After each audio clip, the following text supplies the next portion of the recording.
In the shadow of a king's ruthless ambition, a young duchess from a distant land stepped into a marriage that could have sealed her doom or set her free. Welcome to the riveting tale of Anne of Cleves, where survival hinged on a single daring divorce. Grab a cup of tea, settle in, and let this story unfold. If you're hooked, hit that subscribe button. Your support means the world to us. Anne of Cleves was born on September 22nd, 1515, in Düsseldorf, in the Duchy of Cleves, a small but strategically important territory in what is now Germany. Growing up in a modest court, far from the opulent halls of Tudor England, Anne's life was shaped by the strict Protestant values of her family. Her father, Duke John III, ruled with a firm hand, emphasizing education, piety, and alliances through marriage. Anne, the second of 4 children, spent her days learning needlework, music, and basic reading in German, but her upbringing was practical rather than scholarly. She never mastered Latin or French, skills that would later play a surprising role in her fate. Her mother, Maria of Jülichberg, instilled in her a quiet resilience, teaching her to navigate the complex web of European politics, where women were often pawns in power games. As a teenager, Anne witnessed the shifting sands of religious reform sweeping across Europe.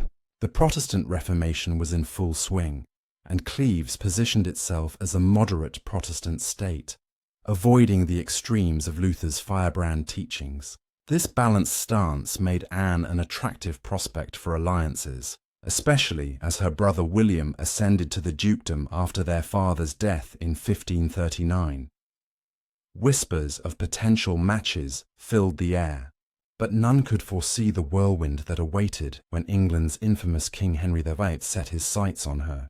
Henry, desperate for a male heir and fresh from the tragic execution of his third wife Jane Seymour's death in childbirth, sought a new queen to secure his dynasty and forge ties against Catholic powers like France and the Holy Roman Empire. Thomas Cromwell, Henry's cunning chief minister, championed the match, painting Anne as a beauty who would bring stability and Protestant solidarity. Portraits by Hans Holbein the Younger were commissioned to capture her likeness, though they would later spark controversy. Anne, unaware of the storm brewing across the Channel, prepared for a life of duty, embodying the grace and composure that defined her. Little did she know, this union would test her wits like never before, leading to a twist that preserved her head while others lost theirs.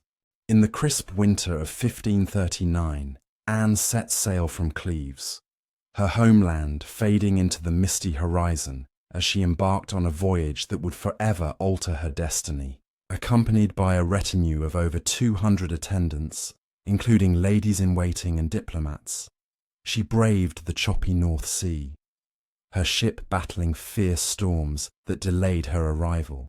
Finally docking at Deal in Kent on December 27th, Anne was greeted with cautious pomp, though the English court buzzed with anticipation and intrigue. King Henry, impatient and eager, disguised himself as a nobleman and rode to Rochester to surprise his bride-to-be on New Year's Day 1540, bursting into her chambers unannounced in a bid for romantic flair. But the encounter soured instantly. Henry, expecting the radiant beauty Holbein's portrait had promised, found Anne's plain features, heavy German attire, and limited English jarring. He later confided to Cromwell that she resembled a Flanders mare, a stinging rebuke that foreshadowed doom. Undeterred by the king's private dismay, preparations for the wedding pressed on amid political necessities. Anne, adapting to the unfamiliar English customs, immersed herself in lessons on court etiquette, card games like Cent, which she favoured, and even attempted to grasp the language, though her thick accent and straightforward manner clashed with the refined Tudor sophistication. The ceremony unfolded on January 6, 1540, at Greenwich Palace, a lavish affair with Anne donning a gown of cloth of gold embroidered with pearls, her hair loose under a coronet as per English tradition. Henry, corpulent and ailing from a festering leg wound, went through the motions, But the night that followed revealed deeper fractures. The marriage remained unconsummated, with Henry claiming impotence specific to Anne, blaming her appearance and evil smells, while insisting he could perform with others. Whispers spread through the corridors. Anne's innocence in matters of intimacy, shaped by her sheltered upbringing, left her bewildered, sensing the king's growing revulsion, but attributing it to his health woes. As months dragged on, Anne settled into queenship with quiet dignity, hosting banquets and engaging in hawking. Her household a blend of German and English servants that often sparked cultural clashes. Yet beneath the surface, Henry's infatuation with the vivacious Catherine Howard, a lady-in-waiting in Anne's own chambers, fueled his desperation for escape. Cromwell, the architect of this alliance, found himself ensnared in the fallout, accused of treason for promoting a mismatched union that failed to counterbalance Catholic threats from abroad. By spring, the political tides shifted. France and the Holy Roman Empire reconciled, rendering the Cleves match obsolete. Anne, perceptive and resilient, noticed the court's cooling demeanour, but focused on survival. Confiding in her brother William's envoys about the king's disinterest without realising the full peril. Henry's manoeuvres accelerated. Secret meetings with advisers plotted annulment on grounds of non-consummation, and a dubious pre-contract from Anne's youth with the Duke of Lorraine's son, a betrothal long dissolved but conveniently revived. Through it all, Anne maintained composure, her Protestant faith a steady anchor amid the swirling deceit. She enjoyed the English countryside, forming tentative bonds with Henry's daughters Mary and Elizabeth, and even experimented with local fashions, shedding her bulky gowns for more flattering styles. But the axe loomed. Cromwell's execution in July 1540 served as a grim reminder of Henry's wrath. Anne, unlike her predecessors Anne Boleyn and Jane Seymour, navigated this minefield with unassuming wisdom, agreeing to step aside when confronted, transforming potential tragedy into an unexpected liberation. By the sweltering summer of 1540, the Tudor court was a cauldron of secrets and shifting loyalties, with Anne of Cleves caught in its perilous currents. On July 6th, emissaries arrived at Richmond Palace, where Anne had been sent under the guise of escaping a plague threat in London. Their message was stark. King Henry demanded an annulment. Anne, now 24, faced the news with a composure that belied the danger. She was presented with a document citing non-consummation and her alleged pre-contract to another man, a flimsy excuse rooted in a long-abandoned betrothal. Understanding the fate of Henry's previous wives, particularly Anne Boleyn's execution 4 years prior, she recognized resistance could mean ruin. With her characteristic pragmatism, Anne agreed to the annulment, signing the papers with a steady hand, and requesting only that her brother William be informed diplomatically to preserve Cleves's honour. Her acquiescence was a masterstroke, transforming her from a discarded queen into a protected ally. The annulment, finalised on July 9, 1540, declared the marriage void, and Anne was swiftly rebranded as the king's beloved sister. This title came with extraordinary concessions. Henry granted her a generous settlement, including Richmond Palace, Hever Castle, once the Boleyn family seat, and estates yielding $4,000 annually, a fortune that made her one of England's wealthiest women. She was also given precedence over all ladies at court, save Henry's daughters and future queens. Anne embraced this new role with relief, shedding the pressures of queenship while retaining its luxuries. She relocated to Richmond, where she cultivated a modest but lively household, hosting feasts with music and dancing, her love for card games and hawking undiminished. Her letters to William reveal a woman adapting to freedom, expressing gratitude for her safety, while subtly probing for Cleves's continued alliance with England. Yet, the court remained a snake pit. Catherine Howard, Henry's new obsession, was declared queen just weeks after the annulment. Her youth and flirtatious charm, a stark contrast to Anne's reserved demeanour. Anne, ever diplomatic, sent Catherine gifts and maintained a cordial distance, avoiding any hint of rivalry. Meanwhile, the fall of Thomas Cromwell left a power vacuum, and Anne navigated the factions with care, befriending key figures like the Duke of Norfolk, while steering clear of religious controversies that could entangle her Protestant roots. Rumours swirled that Henry might reconsider her as queen if Catherine faltered, but Anne, wise to his volatility, showed no interest in rekindling the marriage, focusing instead on her independence. Her life at Richmond was not without challenges. Managing a sprawling estate required learning English law and customs, and Anne relied on trusted advisors to oversee her lands and tenants. She took joy in small acts of patronage, supporting local craftsmen and even commissioning a German-style beer brewery, a nod to her homeland's tastes. Her correspondence with her family grew warmer, filled with assurances of her contentment, though she never returned to Cleves, likely fearing a loss of her newfound autonomy. As 1541 dawned, Anne's position seemed secure, but the Tudor court's unpredictability loomed, with Catherine Howard's reckless affairs threatening to upend the fragile balance Anne had so carefully crafted. As 1541 unfolded, Anne of Cleves stood firmly in her newfound role as the king's beloved sister, a title that cloaked her in safety and privilege, but demanded constant vigilance in the treacherous Tudor court. Now settled at Richmond Palace, Anne crafted a life of quiet independence, far from the suffocating expectations of queenship.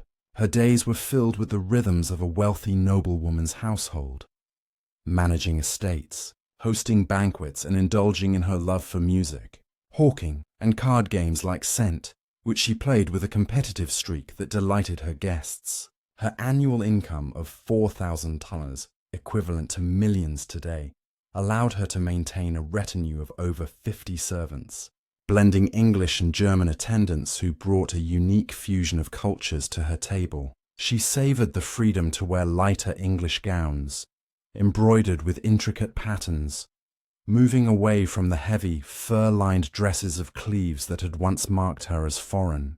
Yet beneath this veneer of contentment, Anne remained acutely aware of the court's volatility, where favour could shift like the wind.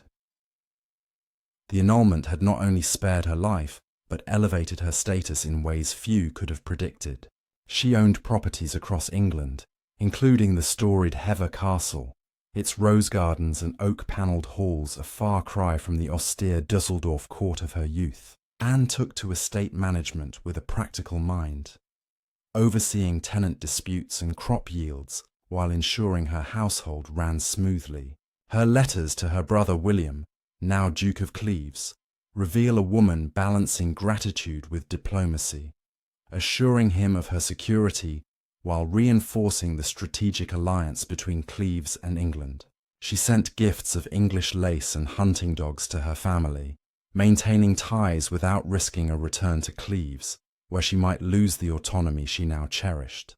Her Protestant faith, though never outspoken, guided her private devotions, and she avoided the religious factionalism tearing through Henry's court, where Catholics and Reformers vied for dominance. Meanwhile, the court buzzed with the rise and rapid unravelling of Catherine Howard, Henry's fifth wife. At just 19, Catherine's reckless affairs with courtiers, including Thomas Culpeper, sent shockwaves through the palace by late 1541. Anne watched from a distance, her position secure but not immune to the ripples. She had met Catherine at court functions, exchanging pleasantries and even dancing at a grand masque, but Anne's instincts kept her guarded. She sent no more gifts after Catherine's star began to fade. When news broke of Catherine's arrest for adultery in November 1541, Anne's household at Richmond became a haven of stability amid the chaos. Whispers reached her that some courtiers speculated Henry might turn back to her, a notion she dismissed with a wry pragmatism. Having escaped the king's bed and temper, she had no desire to return, preferring the safety of her independent life. Anne's social circle expanded cautiously. She formed a warm bond with Princess Mary, Henry's eldest daughter, whose devout Catholicism did not hinder their mutual respect. They shared an affinity for embroidery and music, and Anne gifted Mary a jeweled prayer book, a gesture that cemented their friendship. With young Elizabeth, Henry's precocious daughter, Anne was equally generous, sending her tutors to teach German songs, fostering a connection that would endure. These relationships were strategic but genuine, anchoring Anne in a court where loyalty was rare.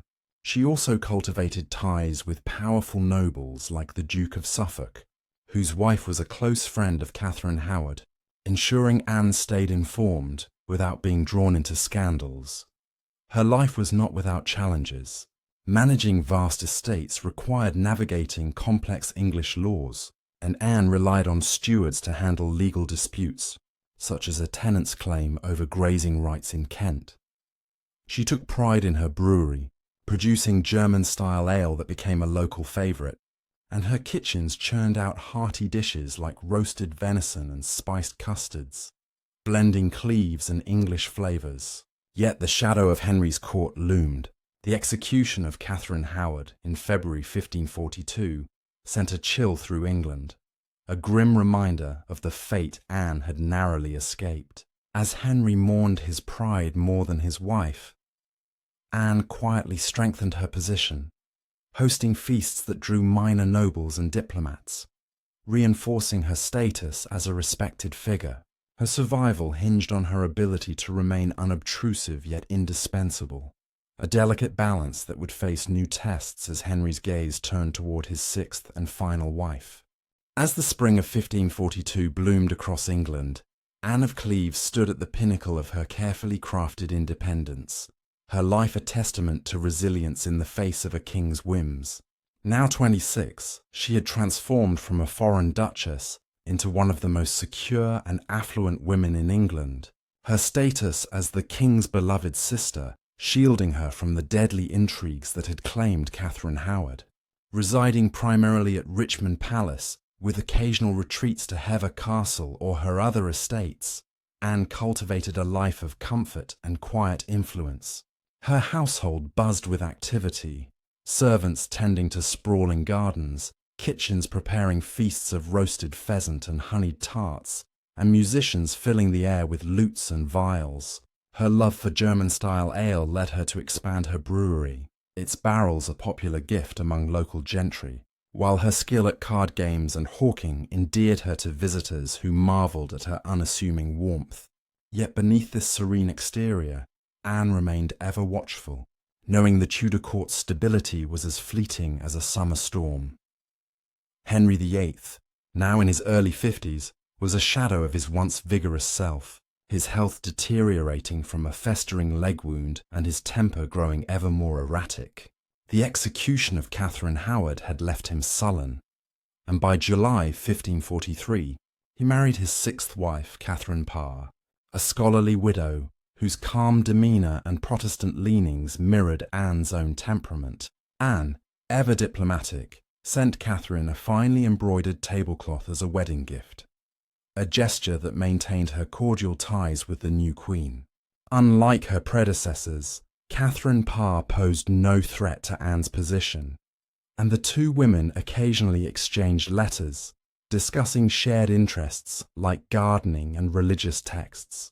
Anne's Protestant faith, though discreet, found a quiet ally in Catherine, who navigated Henry's court with a reformer's zeal tempered by caution. Anne attended court sparingly, preferring the safety of her estates, but when she did appear, her precedence as the king's sister ensured she outranked all but Catherine and Henry's daughters, a privilege she wielded with subtle grace. Her relationships with Henry's children deepened, anchoring her in the royal family's orbit. With Princess Mary, now in her late 20s, Anne shared long conversations over needlework, their bond strengthened by mutual respect despite their religious differences. Anne gifted Mary a sapphire-encrusted rosary, a nod to her Catholic devotion, and hosted her at Richmond for quiet retreats away from court tensions. With Elizabeth, now a precocious 9-year-old. Anne played the role of a kind aunt, sending her books of German fables and encouraging her sharp intellect. She even took an interest in young Prince Edward, Henry's long-awaited heir, sending him a miniature suit of armour crafted in Cleves' style, a gesture that pleased the king. These connections were not mere sentiment. They ensured Anne's relevance in a court where alliances could mean survival. Anne's wealth, derived from her 4,000 annual settlement, allowed her to live like a minor queen. She oversaw estates across Kent, Sussex and Essex, managing tenant disputes with a fairness that earned local loyalty.